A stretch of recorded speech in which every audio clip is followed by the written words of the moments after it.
ilaha illallah, la ilaha illallah, la ilaha illallah, la ilaha illallah, la ilaha. Allah bersumpah ku kaayaan makhluk anu ngaran waktu, sehingga ya waktu teh berjalan hanya sekedap netra atau ku sekedap wae ngalangkung moal balik deui poe kamarinya terus Pak ngajauhan ti urang komo bulan kamari komo tahun kamari moal papanggih deui sanajan waktu anungan kuasa detik samenit ka tukang dibandingkan jeung 1000 tahun 1 juta tahun kaharep deket keneh 1000 tahun 1 juta tahun kaharep sabab 1000 tahun mah bakal kealaman 1 juta tahun bakal kealaman tapi sadetik atau samenit anu geus ngaliwat eta kalakah ngajauhan ditinggalkeun jeung ninggalkeun ka urang sadayana tinggal carita dahulu kala bareto mah keur zaman anu mah gitu. Sehingga adanya waktu mulai barang siapa yang bisa memanfaatkan waktu atau hari ayatul auqat menjaga waktu-waktu di mana dina setiap waktu ada perintah-perintah Allah, aya larangan-larangan Allah, aya kebaikan-kebaikan, aya kejelekan-kejelekan, aya kejahatan-kejahatan, sehingga orang bisa ngupayakeun jeung bisa menghindar serta melaksanakan apa yang diperintahkan Allah, maka eta waktu bakal dicatat ku Allah Subhanahu wa taala sebagai penggunaan waktu anu dihargai ku Allah Subhanahu wa taala. Bismillahirrahmanirrahim. Innal hamdalillah nahmaduhu wa nasta'inuhu wa nastaghfiruh wa na'udzu bihi min syururi anfusina wa min sayyiati a'malina may yahdihillahu fala mudhillalah wa may yudlilhu fala hadiyalah. Para wargi jamaah rahimakumullah, kaayaan ahwal waktos oge suasana terus berlanjut henteu deuk ngadaguan sing saha wae oge, sehingga waktu terus berjalan sesuai perintah Allah Subhanahu wa taala, maka si waktu teh teu ngaraneg najan sadetik terus berjalan. Ieu waktu tanggung jawab sabab waktu teh merupakan hiji wadah anu bakal dieusian ku berbagai makhluk, anu bakal dieusian ku berbagai ahwal jeung pekerjaan, sehingga henteu aya hiji pekerjaan atanapi amal lamun ceuk bahasa Arabna anu henteu nyita kana waktu. Jalma lempang butuh waktu, jalma cicing butuh waktu, jalma nyarita butuh waktu, jalma istirahat butuh waktu. Nu sibuk anu nganggur sadayana make jeung butuh kana waktu. Diwadahan kabeh ke waktu ieu.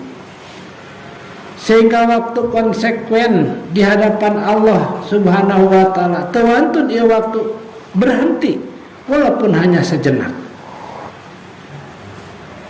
Maka dina Al-Quran disebutkan wal asr innal insana lafi khusr.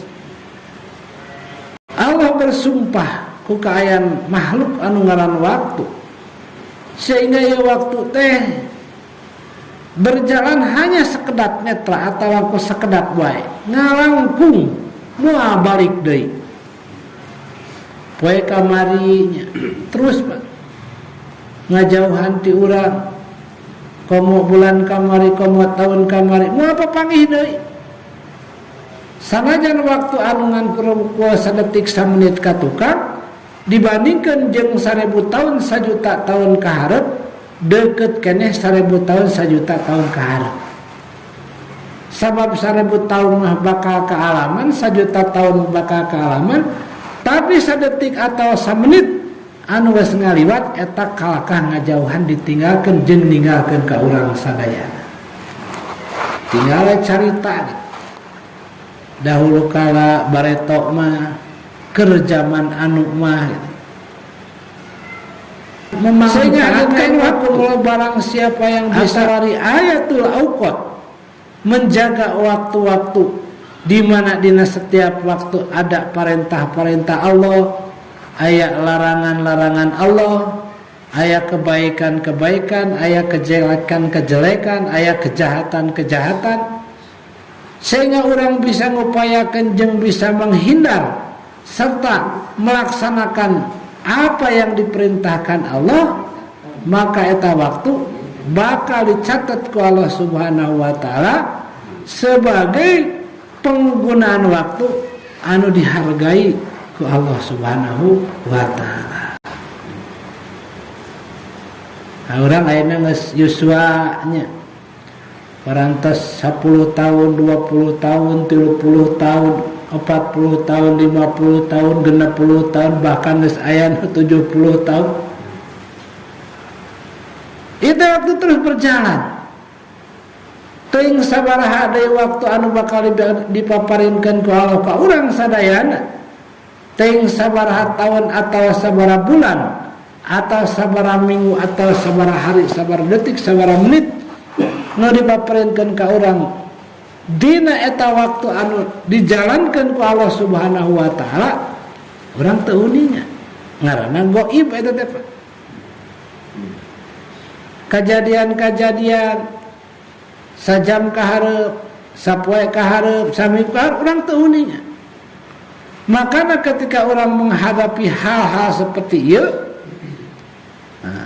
jangan berani memutuskan. Bahkan ku kalemahan iman jeung keyakinan urang sadayana saking percayana kana waktu bakal terus datang. Tetapi sabenerna mah urang mah teuing bisa datang jeung teuing bisa hadir dina eta waktu, wallahu a'lam. Wallahu a'lam. Tetapi orang sudah berani memutuskan satu hukum atau satu keputusan atau satu tanggung jawab, sehingga berani orang ambil konsekuensi atau ambil perjanjian untuk 1 tahun ke depan, untuk 2 tahun ke depan, untuk 10 tahun ke depan. Padahal orang tahunnya, nah orang teh bakal aya dina eta waktu. Sehingga ke orang-orang kafir ieu waktu teh atau ieu momen teh digunakeun. Disebarlah perkreditan bagainya. Perkreditan. Allahu akbar. Itu masyaallah. Orang kafir paham pikeun melemahkan daripada iman seorang muslim. Sehingga diberikan bebannya, beban anu ayeuna geus begitu berat, ditambah beban kahareup gitunya. Masyaallah. Matak aya istilah lamun nincak tanggul mah teu nanaon, tapi nincak tanggal mah rada naon, rada ngajuralit cenah kitu nya. Ieu teh Allahu akbar.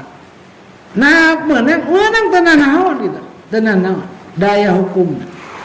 Tetapi upami ningali bangsa perbebanan, maka orang teh parantos ngambil beban untuk setahun ke depan, untuk 2 tahun ke depan, tentang perkara-perkara hanya sebatas kebolehan saja.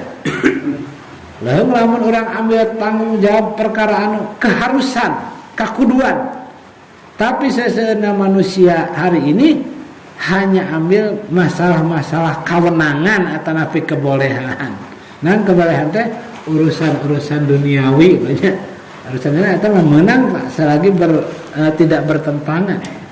Tapi bertentangan mah tidak boleh gitu. Maka permasalahan-permasalahan anu memang masalah nama datang mangke tapi riweuhna geus kiwari. Rasulullah sallallahu alaihi wasallam anjeunna sebagai sampel contohnya pikeun ka sakabeh manusia sehingga anjeunna termasuk salah satu nabi anu pinunjul sayyidul anbiya wal mursalin. Malahan kejadian-kejadian jeung ujian-ujian teh langkung abot jeung langkung hebat tinimbang nu terjadi ka nabi-nabi anu sanes banyak. Sehingga nalika anjeunna dilahirkeun ka alam dunya dina kaayaan anjeunna parantos dikantunkeun ku nu janten ramana. Kemudian nalika anjeunna yuswa kirang langkung 6 tahun parantos dikantunkeun deui ku ibuna.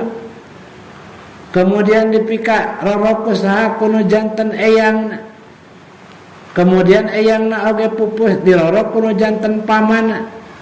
Nalika pamana anjeunna masih jumeneng, teras anjeunna ditikahkeun kana hiji istri anu hebat. Hiji istrinya eta Sayyidah Khadijah, seorang wanita yang kaya raya, yang cantik jelita, tetapi siap kanggo ngabantu baginda Nabi Muhammad sallallahu alaihi wasallam dina memangku kerja nubuah, kerja kenabian yang begitu berat, sehingga anjeunna teras berjalan sehingga didamal daripada diangkat Nabi jeung Rasul dina yusra 40 tahun, kemudian sabada 11 tahun babarengan sareng Sayyidah Khadijah, babarengan sareng anu janten pamana Abu Thalib. Maka dina tahun ke-11 pami telepat duanana jami paner baginda Nabi SAW dina kerja teh dinaon direngut ku Allah Subhanahu wa taala di maotan dina eta waktos. Anu tadina anjeunna dilindungi ku nu janten pamana, sanajan memang pamanah teu wantun ngucapkeun 2 kalimat syahadat la ilaha illallah, tetapi kunyaah eta pamanah, sehingga sababnya upami teu aya pamanah maka Rasulullah parantos saepa digulai atanapi dihadang ku paman anu sejen orang-orang kafir Abu Jahal jeung nu sejen-sejena. Saha nu ngahalangan jeung ngabelana? Nu ngahalangan nu ngabelana nu dohir nya adalah pamanah Abu Thalibnya. Kemudian naon anu ngadanaan jeung anu masihan supplier ka baginda Nabi sebagai logistiknya adalah istrina nyata Sayyidah Khadijah radhiyallahu anha. Maka ketika Rasulullah sallallahu alaihi wasallam dina nalika mengemban nubuwah ieu anjeunna aya nu ngabantos nga-backupnya dina hal-hal anu diperyakeun secara umumnya nyata nu janten pamana, janten istrina, karena seorang saudagar jeung seorang wanita terkemuka dina waktu sarita. Sanes wanita ecek-ecek mana urang anjeunna ngadermakeun daripada kemampuan harta diri sareng waktosna kanggo ngabelaan perjuangan agama baginda Nabi SAW, sehingga salit ageuna secara lahir Nabi teh gaduh tatagenan kanu ngaran 2 jalmi eta. Nah, sehingga nalika Rasulullah SAW masih kene membutuhkan, kemudian anjeunna masih kene aya nagen kasalian ti Allah, sok sanes memang pangkatna baginda Nabi, tetapi kan pelajaran kang orang sadaya. Akhirna kumaha dina yuswa kesempurnaan baginda Nabi sallallahu alaihi wasallam yuswa 51 tahun, maka ia parantos dugi karena puncakna seorang manusia. Jadi manusia teh masa-masa emasna, masa-masa puncakna teh dina usia lamun ningali kana sejarah mah kisaran 51 tahun. Bila mana 51 tahun masih nagen kasalian ti Allah, maka ia jami bakal resak, bakal kadungsang-dungsang banyak. Tetapi upami ia jami dina yuswa 51 tahun parantos ngahilangkeun tata genana anu ngaran makhluk, baliknya bertauhid jeung nagen ka Allah Subhanahu wa taala, maka insyaallah ieu manusia bakal berhasil jeung bakal jaya. Ayo urang kan geus 60 ge tatagenan keneh we kana dunia teh banyak, bari duniana nu eueuh kitu nya. Lain dunia nu aya. Lom kana dunia nu aya nu ngajentul. Ieu mah dunia nu eueuh masih ka diharap-harap. Kitu nya. Nah ieu teh mangrupakeun hiji barometer sejauh mana seberapa umur ulang sadayana dina puncak keemasan anu ngaran umat baginda Muhammad SAW anu ngagaduhan umur dibatasi hanya 60-70 tahun saja nya. Maka masa-masa puncak daripada manusia dicontohan ejeng disempel ku baginda Nabi dina yusa 50 hiji tahun. Matak 50 hiji tahun teh geus panangtuan pangeus final gitu nya. Lamun rek alus-alus jelema teh lamun rek goreng-goreng. Alhamdulillah we karek 40 alhamdulillah. Kumaha cenah anu geus 60 aduh ya kumaha ya. Wayana anu geus 60 mah kudu rek cinukul di masjid. Kudu rek ngelehan, kudu rek jadi kolot, kudu rek jadi sabarnya. Sabar eta geus lamun teu kitu geus bakal cilaka. Kudu mulai geus ninggalkeun jeung menanggalkan hal-hal anu memang tidak ada hubungan jeung Allah Subhanahu wa taala. Dalam terus-terusan bakal maut dina kaayaan manehna dina kaayaan pikaresepna.